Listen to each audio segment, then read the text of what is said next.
wabarakatuh. Itu saya jawab dari bawah dulu ya. Ada ulama menerangkan kalau senang sama senang boleh dizinai. Ya. Kamu cantik situ ya boleh. Seolah-olah kalau senang sama senang zina tidak dosa mau podo karpe gitu. Itu ajaran kiai ngendi. Kalau itu kamu katakan tadi dari ulama atau dari kiai atau mana, itu kiai atau ulama atau dukun, itu jelas itu menyesatkan kamu. Tidak ada senang panas senang boleh dizinai. Kalau cara Islam senang sama senang boleh dinikahi, ora dizinai. Zina itu termasuk minal kabair, termasuk salah satu diantara dosa-dosa besar. Nanti, maka itu atas ya. Nek senang sama senang boleh dizinai tidak dosa ya. Seneng kabeh no. Gitu? Seneng kabeh kuwi. Ya, maka itulah. Itu jelas itu sesat. Kalau menasihati kamu begitu itu sesat. Terus mengais rezeki tadi, baca ayat apa tadi? Bisa rezeki lancar, coba dibaca surat ayat 3 ayat surat nomor 65 ayat 3 itu.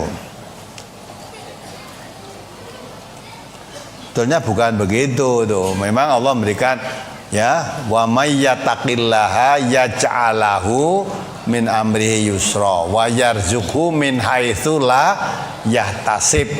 Allah akan memberikan rezeki yang tidak disangka-sangka. Itu orang yang bertakwa. Dia orang bertakwa kepada Allah diberi jalan keluar dari kesulitan yang dihadapi.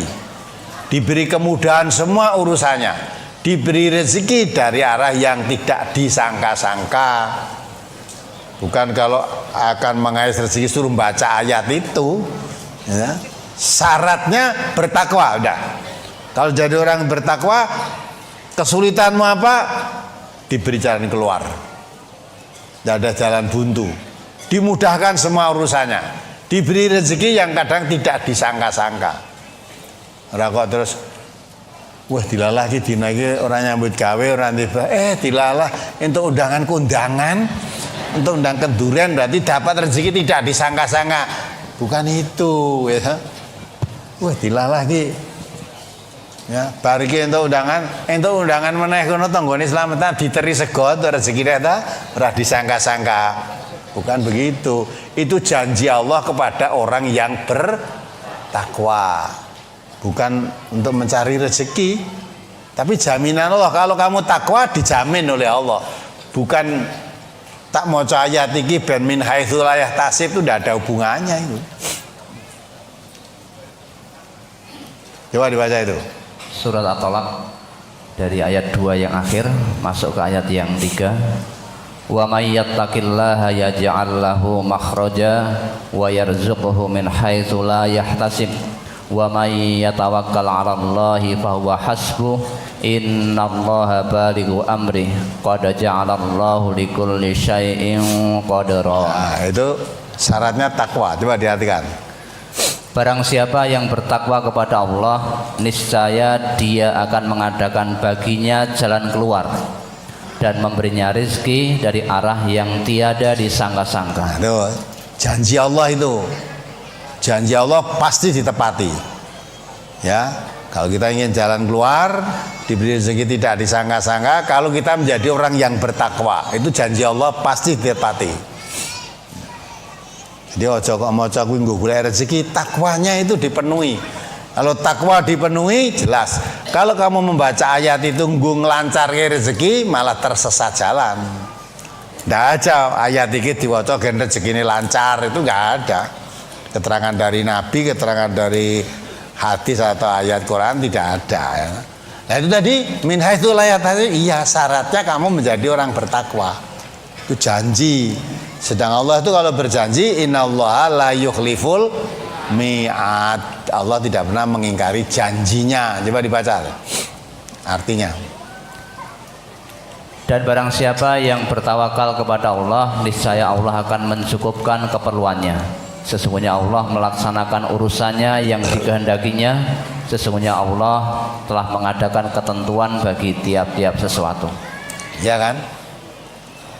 Ya coba tuh ayat itu mbak amal ke Ya, mulai ke pengajian iki kabeh do ngamalke maca ayat kuwi kabeh. Engko terus dadi rezekine gampang, dadi wong sugih kabeh.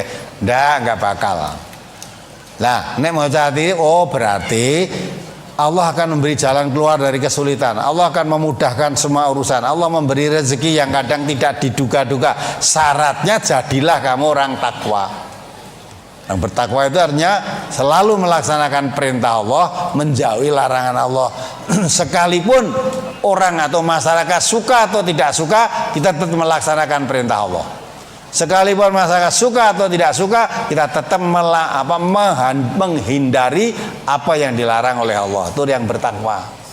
Nah, mau ayat itu terus rezeki tanda sangat enggak, bukan ayat itu tujuannya tidak ke sana. Apalagi tadi yang ditanyakan. Coba ya, dibaca ayatnya itu bisa sembuh tadi. Surat Taubat ayat 14. Surat At-Taubah ayat 14. Qatiluhum yu'adzibuhumullahu biaidikum wa yukhzihim wa yansurukum alaihim wa yasfi sudura qaumin mu'minin. Perangilah mereka, niscaya Allah akan menyiksa mereka dengan perantaraan tangan-tanganmu, dan Allah akan menghinakan mereka dan menolong kamu terhadap mereka, serta melegakan hati orang-orang yang beriman. Nggak ada hubungannya dah. Ini perang itu. Orang Islam perang dengan orang kafir. Ya, Allah berjanji, perangilah mereka. Ya, Allah akan menghancurkan mereka dengan perantaraan tangan-tanganmu. Orang Islam perang dengan orang kafir, Allah akan beri kemenangan kepada orang Muslim. Orang mukmin akan diberi kemenangan. Mereka akan dibunuh dengan perantaraan tangan-tanganmu. Karena artinya Allah akan memberi kemenangan. Dan Allah menghinakan mereka, menolong kamu terhadap mereka. Allah akan menghinakan mereka dan memuliakan kamu. Jadi memang orang yang berpihak di jalan Allah pasti dimuliakan oleh Allah. Ya. Termasuk perang di jalan Allah, jangan takut. Maka kalau ketemu musuh jangan mundur walaupun setapak. Amanat surga itu didaki lawan pedang. Maka orang yang mati dalam perang melawan orang-orang kafir karena menghina agama tadi, jangan dikira orang itu mati tapi dia hidup di sisi Allah, diberi rezeki yang lebih baik. Itu. Dan menolong kamu terhadap mereka, Allah menolongnya. Jadi orang beriman selalu akan ditolong oleh Allah. Tidak ada hubungannya dengan penyakit itu. Terus? Tadi dihubungkan dengan surat Yunus ayat 57. Ya, kamu baca. Tadi yang ayat Taubah tadi kan wa yasfi sudura. Nah, di sini juga ada ya ayuhan nasu qad ja'akum mau'izatum mir rabbikum wa shifaa'ul lima fis sudur wa hudaw wa rahmatul lil mu'minin. Hai manusia, sesungguhnya telah datang kepadamu pelajaran dari Tuhanmu dan penyembuh bagi penyakit-penyakit yang berada dalam dada, dan petunjuk serta rahmat bagi orang-orang yang beriman. Nah, itu. Jadi Al-Quran itu asyifa lima fisudur, obat, bukan obat kanker, bukan obat batuk, bukan obat kulit, bukan obat flu, tapi obat apa? Hati. Hafis syudur. Ya, mengobati hatimu yang ada kedengkian, ya, hatimu yang ada kesombongan, putus asa, ketakaburan, ya, iri dan sebagainya, ini diobati dengan Quran. Ya, jadi nggak ada hubungannya dengan itu tadi. Ternyata saya membaca itu sembuh. Saya rasa membaca sembuhnya bukan karena membaca itu. Quran itu obat asyifa lima fis syudur. Dengki, iri hati, susah yang berkelebihan, suka yang berkelebihan, sombong, itu penyakit-penyakit hati semua. Obatnya dengan Quran. Maka orang yang diobati dengan Quran tidak akan putus asa. Ya.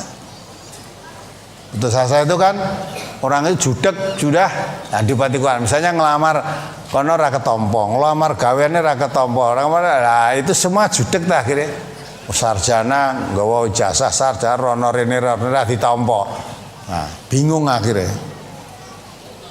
Quran ngobati kamu, asya antah rausan wa huwa khairul lakum. Ngamar dadi bupati wis apa didol entek ora kepilih, akhirnya nganti kathok cendak mlaku-mlaku nutuhi cagak kenteng listrik. Nah, itu diobati dengan Quran. Allah mengatakan dalam Quran, ya, apa yang kamu sukai kalau itu kamu peroleh, di balik itu mungkin ada buruknya bagi kamu. Tapi apa yang tidak kamu sukai bila menimpa dirimu, mungkin di balik itu ada baiknya. Itu obat. Misalnya kita ngelamar dari bupati, dah kalah. Ingat ayat ini, asya antakrahu syai'an wa huwa khairul lakum. Kalah kan tentu susah toh? Susah. Tapi ayat ini mengatakan apa yang menyusahkan kamu karena tidak tercapai yang kamu inginkan, di balik itu mungkin ada hikmahnya. Ada baiknya buat kamu. Alhamdulillah saya tidak jadi bupati sehingga tidak ada kesempatan untuk korupsi gitu loh. Umpamanya saya jadi bupati ya asa wa antuhibbu syai'an wa huwa syarrul lakum. Bisa jadi apa yang kamu senangi itu membawa kejelekan bagi kamu. Senang terpilih jadi bupati, akhir-akhir mlebu penjara. Nah, berarti kamu jadi bupati itu malah jelek toh. Andai kamu kata tidak jadi bupati, orang masuk penjara kamu. Karena kamu jadi bupati, kepilih, senang, ternyata ada kesempatan untuk korupsi. Itu yang menyebabkan kamu masuk penjara. Di dunia belum penjara, di akhirat nanti. Nah, orang kepilih ya alhamdulillah. Berarti saya diselamatkan oleh Allah. Nah kan gitu harusnya, itu obat namanya. Orang kepilih terus ngeleng utangnya we bacot akeh, kredite rong lunas, wis tak dol wah ora kepilih tetangganya ora apa ya itu ta. Nah, judek akhirnya. Maka diobati Quran sembuh itu. Nek ora diobati Quran, wah aku nyang roro wis diceluk calon bupati cabuk ora, wah isin aku wis mati weh gitu ta. Lah itu tidak terobati. Jadi arahnya ke sana. Mungkin karena kamu membaca itu tadi, ya di samping itu sudah berobat ke sana kemari. Nah, mungkin obatnya tadi baru ibaratnya baru mempan setelah beberapa hari itu tadi. Tapi itu kalau dibaca untuk pengobatan itu tidak cocok, tidak boleh itu. Maca iki ben mari, oh enggak. Nek maca iki ben mari tutupan rumah sakit kuwi. Wabeh dianjurkan maca iki wae. Jadi jangan mudah dibelokkan. Itu penyalahgunaan ayat-ayat Al-Quran itu.